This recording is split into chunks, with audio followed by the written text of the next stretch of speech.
Hello and good afternoon. I am Dr. Alicia Martin, and I am the director of the study abroad here at Milligan College. I also direct the Spanish program and teach in the Spanish humanities and sometimes even in education. But today I want to walk through how do I apply to study abroad at Milligan. So here we are first in like just a Google search. This is the best way to find us, Milligan Study Abroad. You can go right there. And then will take you right to our website. Here you can see a little bit more information about Milligan, why you should study abroad, how you can study abroad. Here you can click on the application, and that will open up to here, which we'll look at here in just a minute. So down below, you can see the faculty-led programs.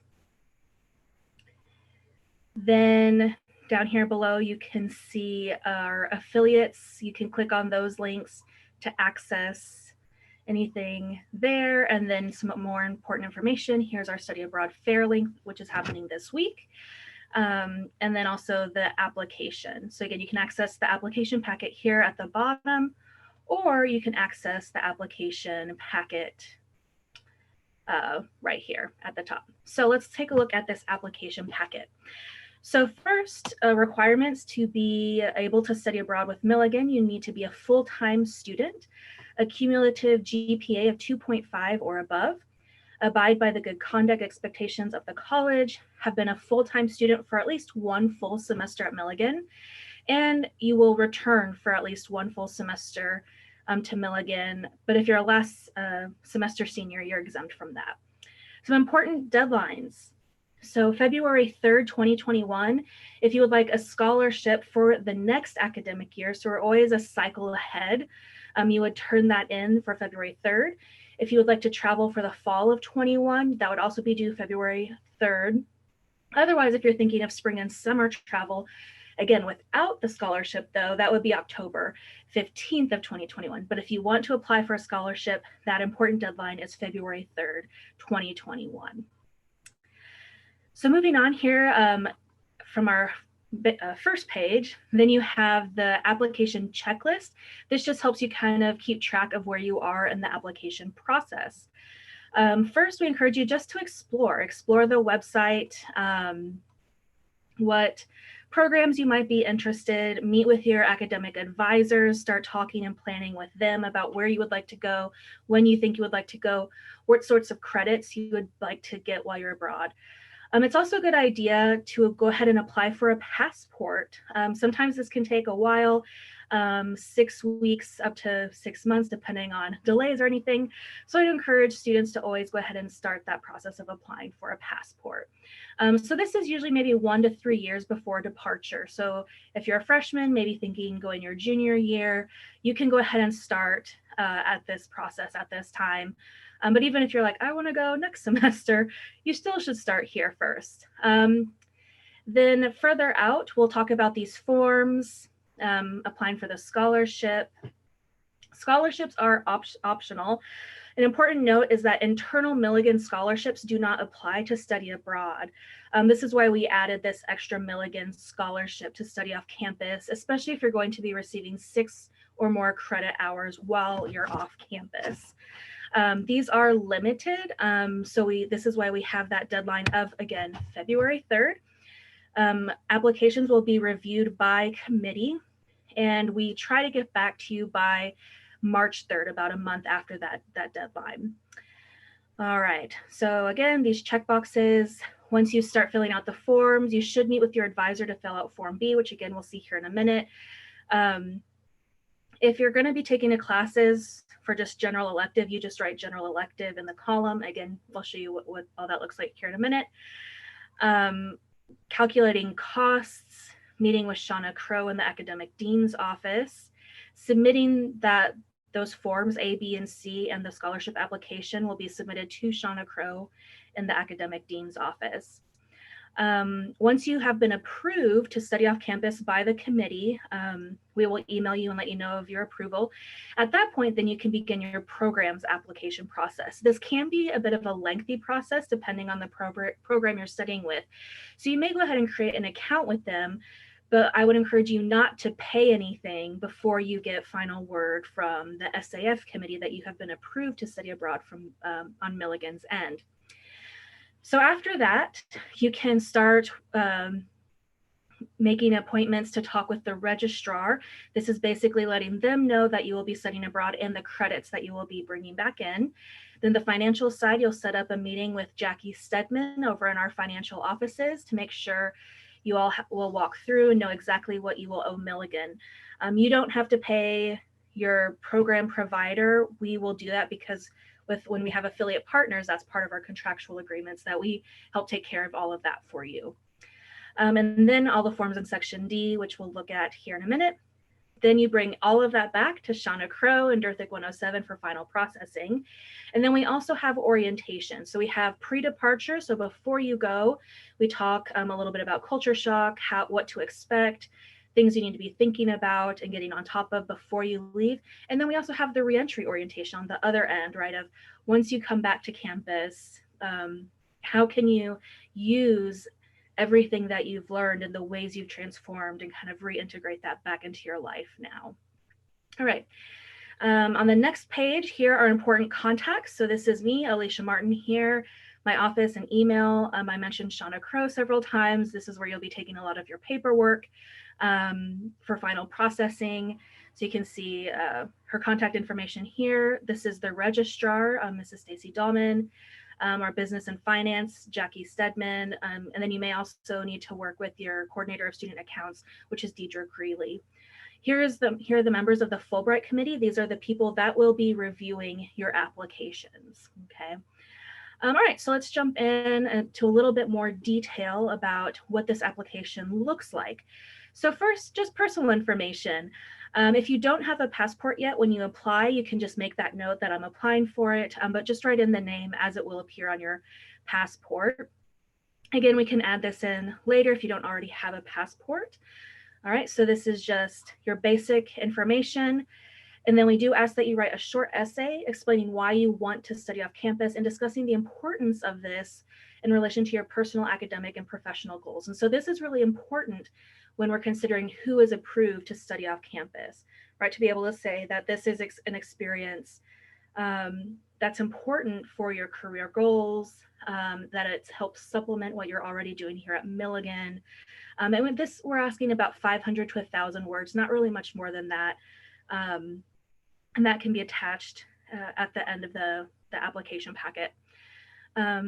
Here's just a little information about health and medical information, just keeping in mind that we can't always guarantee accommodations in international locations. So this is where it's really important to work with the program specifically that you'll be traveling with. But again, in our pre-departure orientations, we talk a lot about that, who you need to work with and talk with if you need any assistance while abroad.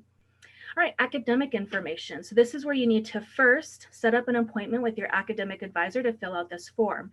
So you should already know at this point the official name of the program that you've selected and that you want to participate in, the host or sponsoring institution if there is one, the address of the off-campus study for this program, the dates that you are planning to be abroad, and the contact person for the off-campus program. So a lot of this you can find online in your program's website.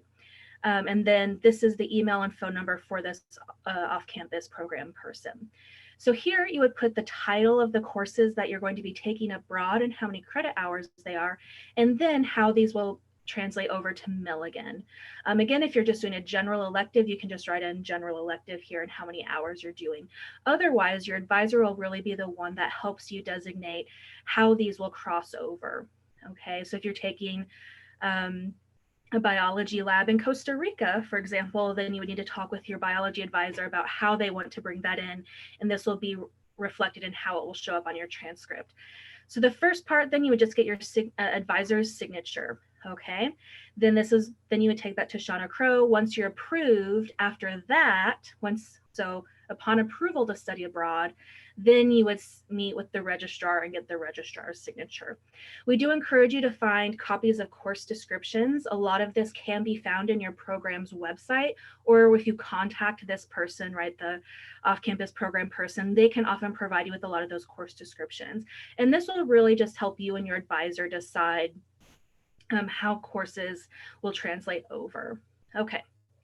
Next, financial information. All right, so let's focus here on column A first.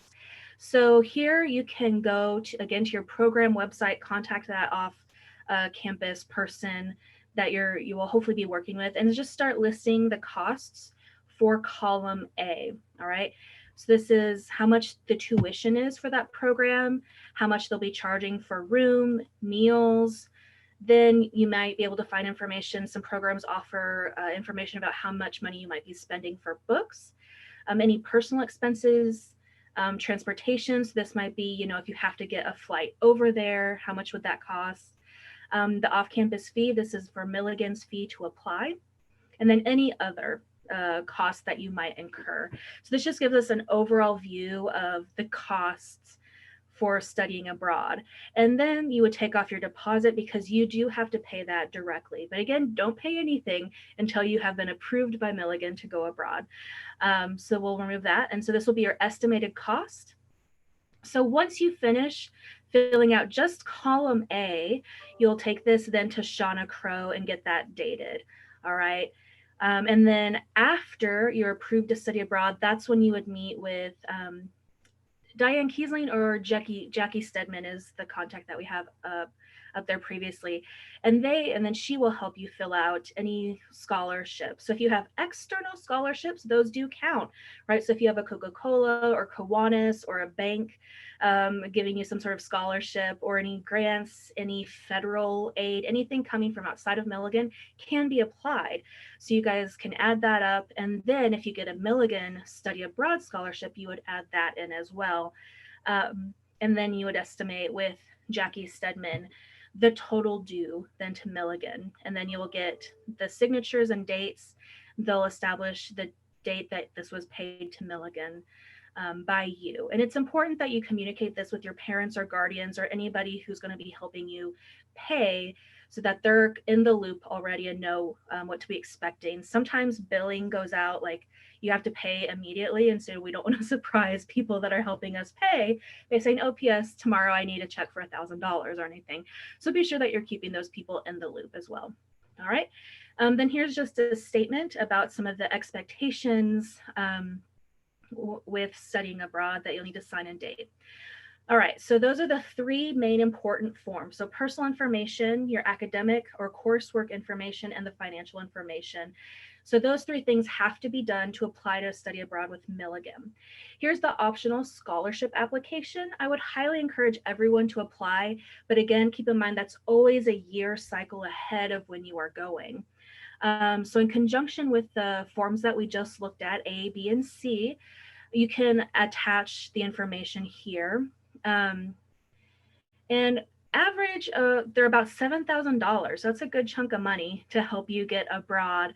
But we do take into consideration merit and need, and it's kind of a sliding scale, but usually around that average of 7,000. So attach a professional CV or resume, an unofficial transcript, Milligan's transcript. You can usually just find those online in self-service. Then this is the really important part, summarizing your financial need, describing any outside funding. Be specific here. Tell us exactly, from a Pell Grant, I get $2,000 every semester. I have a Kiwanis scholarship for $500 every semester. My parents are going to be giving $2,000 a semester. So this just gives us an idea of like where the gap is, right? So you can say, all right, I have maybe $1,500 coming in to help support me, but I'm still responsible for maybe $10,000, right? Then that gives the committee an idea of how much, based again, kind of on this merit and need, how much we can award you, okay? And then we also would like at least one letter of recommendation from a Milligan faculty member. You can add 2 or 3, but definitely at least one. This can be your advisor or mentor or someone who knows you really well or who knows your financial situation well and can really advocate on your behalf for you. All right, so that's the application steps, those first few. Then once kind of all of this goes through, you're approved to study abroad, you can start working on the Section D forms. These are just kind of like the finalizing, crossing T's, dotting I's kind of things. First, we want to be sure that you do have insurance before you leave. Usually, if you're insured with your parents, their insurance provider or guardian will have international coverage. We just ask that you double check with them and write that in for us. That way we also have a copy, and you may even leave a copy with your parent or guardian too. If you do not have international coverage, we provide a few options here, and they're usually incredibly economic, maybe like $20 or $30 to be covered for a whole semester. And then if you would include a copy of the insurance card. And again, this would be something that we would have on file here for you. I would encourage you to leave a copy with your parents and maybe even bring a copy with you just in case anything happens, then you have that information. Next, we ask for emergency contact information. So stateside, so who in the United States can we contact in terms of your program? Right? So if you're studying with Best Semester, this would be Jordan Smith, who is our representative over there. So you would put him there. Right? Then personal contacts. Again, ideally people that we can reach quickly in the US in case anything happens. So this might be a family, friend, or other. Okay. And then your on-site person. So if you're going to be studying abroad in Madrid, then who in Madrid can we contact in case something happens? And then if there are any other alternates, sometimes your program may have like a director for student relationships or an international relationship director. That might be another person to put down. And this, again, is a form that we'll keep here for you at Milligan, but this may be something that you also leave with a parent or guardian and probably even take with you. Okay. The code of conduct, this is basically just ensuring that you know that you are going to be a representative, not just of Milligan, which you are, but also, you're going to be a representative of the United States and a representative of Christ while abroad. So we expect you to still abide by the code, the student code and the handbook. Okay. Then your release for external study. This basically says if we have to make any changes to your academic program while you're abroad, you give that permission for us to do that. And then this is also the release from Milligan. So there's the release and then the other registration permission that you give us permission to make any changes that we might need. And then to release information, if you want your parents or guardians to have access to your information while you're away, we have that permission to do so. Okay, so that is a little bit about the application process at Milligan. Right here, this first one, so you can email me at abmartin@milligan.edu if you have any questions. And you can also email the SAF email, that's the Study Abroad and Fulbright email, if you guys have any questions. We also monitor that email. Thank you so much for your time today, and I look forward to hopefully getting lots of your applications. Thanks so much.